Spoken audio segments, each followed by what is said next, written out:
കണ്ഠരര് മോഹനരാണ് ഇപ്പോൾ നമ്മോടൊപ്പം ഉള്ളത്. കഴിഞ്ഞ ദിവസം അങ്ങ് ആഗോള അയ്യപ്പ സംഗമത്തിലും പങ്കെടുക്കാൻ എത്തിയിരുന്നു. ഇന്നിപ്പോൾ പന്തളത്തെ ശബരിമല സംരക്ഷണ സംഗമത്തിലും പങ്കെടുക്കുന്നു. എങ്ങനെയാണ് ഇത് രണ്ടിനെയും കൂടെ എങ്ങനെയാണ് അങ്ങ് താരതമ്യം ചെയ്യുന്നത്? രണ്ടും വന്നില്ല, എല്ലാം ഭഗവാന്റെ അയ്യപ്പന്റെ അല്ലേ, അയ്യപ്പന്റെ സങ്കല്പത്തിൽ മാത്രമാണ് നമ്മൾ വന്നത്. എല്ലാം ഭംഗിയായിട്ട് നടക്കട്ടെ, വളരെ ഭംഗിയായിട്ട് നടക്കട്ടെ. ശബരിമലയുടെ വികസനം, ഒപ്പം തന്നെ അവിടുത്തെ ഭക്തി, അങ്ങനെയുള്ള കാര്യങ്ങളൊക്കെ ഈ രണ്ട് സംഗമങ്ങളിലും പ്രതിപാദ്യ വിഷയമായിട്ടുണ്ട്. അപ്പോൾ ഈ രണ്ട് സംഗമങ്ങളും അതിനൊക്കെ ഉപകരിക്കുമെന്നാണോ അങ്ങ് കരുതുന്നത്? തീർച്ചയായിട്ടും എല്ലാവരും ഭക്തിയല്ലേ ആവശ്യം. ഭഗവാനെ സേവിക്കണമെങ്കിൽ ഭക്തി വേണം. രണ്ടും ഭഗവാനെ ഉദ്ദേശിച്ചതിനാണ് നടത്തിയത്. അതിൽ ഞാൻ പങ്കെടുത്തു, വളരെ സന്തോഷമുണ്ട്. രണ്ടിനും അങ്ങ് അനുകൂലം തന്നെയാണ്? രണ്ടും അനുകൂലമാണ്. നമുക്കിപ്പോൾ അയ്യപ്പനല്ലേ കോൺസെപ്റ്റ്. നമുക്ക് രാഷ്ട്രീയം മറ്റു കാര്യങ്ങളൊന്നുമില്ല, ഭഗവാനാണ്.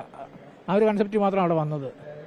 അപ്പോൾ ശബരിമല മാസ്റ്റർ പ്ലാൻ പദ്ധതിയൊക്കെ ആഗോള അയ്യപ്പ സംഗമത്തിലൊക്കെ പ്രതിപാദ്യ വിഷയമായിരുന്നു. അപ്പോൾ സർക്കാർ ഫണ്ടും ഒപ്പം തന്നെ കേന്ദ്ര ഫണ്ടുകളൊക്കെ അതിന് വേണം, ആ പദ്ധതിയൊക്കെ യാഥാർത്ഥ്യമാക്കണമെങ്കിൽ. അപ്പോൾ ഒരു സർക്കാർ തലത്തിലുള്ള ഒരു സഹായങ്ങൾ കൂടി വേണ്ടേ ശബരിമലയ്ക്ക്? അതൊക്കെ നമുക്ക് ബാധകമല്ലത്. അതൊക്കെ അവർ തീരുമാനിച്ചോളൂ. നമ്മളായിട്ട് വന്നതല്ലോ. നമുക്ക് ഭഗവാന്റെ കാര്യമല്ല, നമുക്ക് മറ്റു കാര്യം നമുക്ക് പറയേണ്ട കാര്യമില്ലല്ലോ. അതെ തന്നെ.